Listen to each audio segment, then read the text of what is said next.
ವಿಧಾನ ಪರಿಷತ್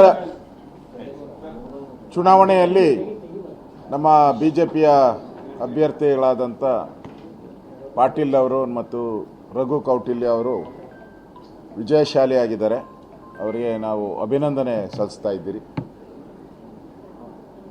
ನಮ್ಮ ವೋಟಿಂಗ್ ಸಿಸ್ಟಮಲ್ಲಿ ನಮ್ಮ 3 ವೋಟುಗಳು ಕ್ರಾಸ್ ಆಗಿದೆ ಅಂತೇಳಿ ಈಗಿರೋಂಥ ಮಾಹಿತಿ ನಮ್ಗೆ ಬಂದಿದೆ.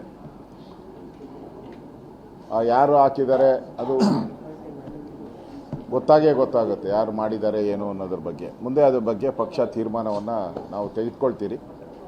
ಈಗ ನಮ್ಮ ಇಬ್ಬರು ಅಭ್ಯರ್ಥಿಗಳು ಗೆದ್ದಿರೋವಂಥದ್ದು ಖುಷಿ ತಂದಿದೆ. ಸೊ ಅವ್ರಿಗೆ ಅಭಿನಂದನೆ ಸಲ್ಲಿಸ್ತಾ ಇದ್ದೀನಿ.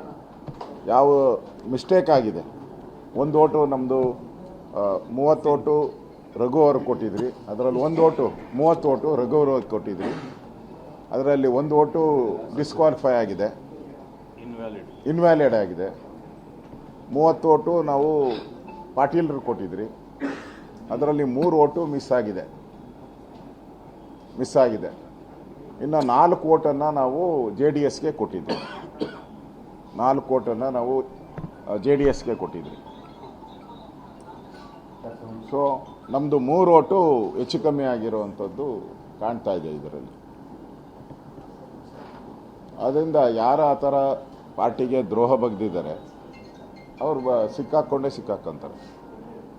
ಅದ್ರ ಮೇಲೆ ಪಾರ್ಟಿ ಖಚಿತ. ನಾನು ಇವ್ರನ್ನೂ ಕೊಟ್ಟಿದ್ದೀನಿ. ಯಾರ್ಯಾರು ನಾವು JDSಗೆ ಮತ ಹಾಕಿದ್ದೀರಿ ಅವರು ಅವ್ರು ಕೊಟ್ಟಿದ್ದೀರಿ. ನಾವು ಎಲ್ಲ ಕೊಟ್ಟಿದ್ದೀವಿ. ಸೀಕ್ರೆಟ್ ಬ್ಯಾಲೆಟ್ ಆಗಿರೋದ್ರಿಂದ ನಿಮ್ಮ ಪಕ್ಷದ ಅಧಿಕೃತ ಅಭ್ಯರ್ಥಿಗೆ ನಿಮ್ಮವರೇ ಮತ ಚಲಾವಣೆ ಮಾಡಿದ್ರೆ ಕ್ರಾಸ್ ವೋಟ್ 3 ಜನ ಮಾಡಿದ್ದಾರೆ ಅಂತಾರೆ. ನಿಮ್ಮ ಮೈತ್ರಿ ಪಕ್ಷಕ್ಕೆ ಆ 4 ಗ್ಯಾರಂಟಿಯಾಗಿ ವೋಟ್ ಹಾಕಿದ್ದಾರೆ ಅಂತ ಹೇಗೆ ಹೇಳ್ತೀರಾ? ಯಾಕೆಂದ್ರೆ JDS ಅಭ್ಯರ್ಥಿಗೆ 14 ಮತ ಮಾತ್ರ ಬಿದ್ದಿರೋದು, ಅವರು ವೋಟ್ ಇರ್ತಕ್ಕಂಥದ್ದು 18. ಅಂದ್ರೆ ಈಗ JDS ನವರೇ ಕೈ ಕೊಟ್ಟಿದ್ದಾರೆ ಅವ್ರಿಗೆ, JDS ಅವ್ರಿಗೆ ಅಂತ ಏನ್ ಹೇಳ್ತೀರಾ? ಅದನ್ನ ಈಗ ವಿಶ್ಲೇಷಣೆ ಮಾಡೋಕ್ಕಾಗಲ್ಲ.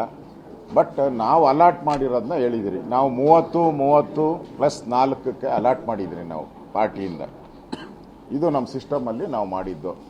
ಸೆಕೆಂಡ್ ಪ್ರಿಫರೆನ್ಸ್ ವೋಟನ್ನು JDSಗೆ ಹಾಕಿದ್ರಿ ನಾವು. ಆ ದೃಷ್ಟಿಯಿಂದ ನಮಗೆ ಕೊಟ್ಟಿರೋವಂಥ ಇದರಲ್ಲಿ 3 ಕ್ರಾಸ್ ವೋಟಿಂಗ್ ಆಗಿದೆ ಅಂತ.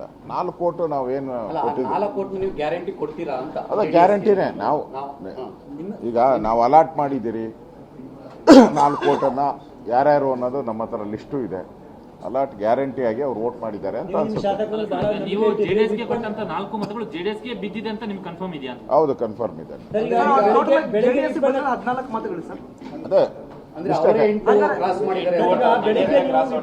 ಮಾಡಿದ್ರಿ, ನಿಮ್ ಶಾಸಕರು ಬಹಳ ನಂಬಿಕೆ ಇಟ್ಟಿದ್ರಿ, ನೀವೆಲ್ಲೂ ರಿಸಲ್ಟ್ ಕೂಡ ಕರ್ಕೊಂಡು ಹೋಗಿರ್ಲಿಲ್ಲ. ಹೌದು, ಈ ರೀತಿ ಆಗತ್ತೆ ಹೇಳುವಂತ ನಿರೀಕ್ಷೆ ಸಹಜವಾಗಿ ಇರೋದಿಲ್ಲ. ನಿಮ್ಗೆ ಈಗಾಗಲೇ ಒಂಚೂರಾದ್ರೂ ಗುಮಾನಿ ಬಂದಿದೆ ಇಂಥವ್ರು ಮಾಡಿರ್ಬಹುದು ಅಂತ ಅಲ್ಲ. ಅದನ್ನ ಪಾರ್ಟಿ ವೇದಿಕೆಯಲ್ಲಿ ನಾವು ಅಧ್ಯಕ್ಷರು ಎಲ್ಲ ಚರ್ಚೆ ಮಾಡ್ತಾ ಇದ್ದೀರಿ. ಗೊತ್ತಾಗುತ್ತೆ, ಗೊತ್ತಾಗದಿರೋ ಸಾಧ್ಯನೇ ಇಲ್ಲ. ಗೊತ್ತಾಗ್ತೈತೆ ಯಾರು ಪಾರ್ಟಿಗೆ ದ್ರೋಹ ಬಗ್ದಿದ್ದಾರೆ ಅಂತ.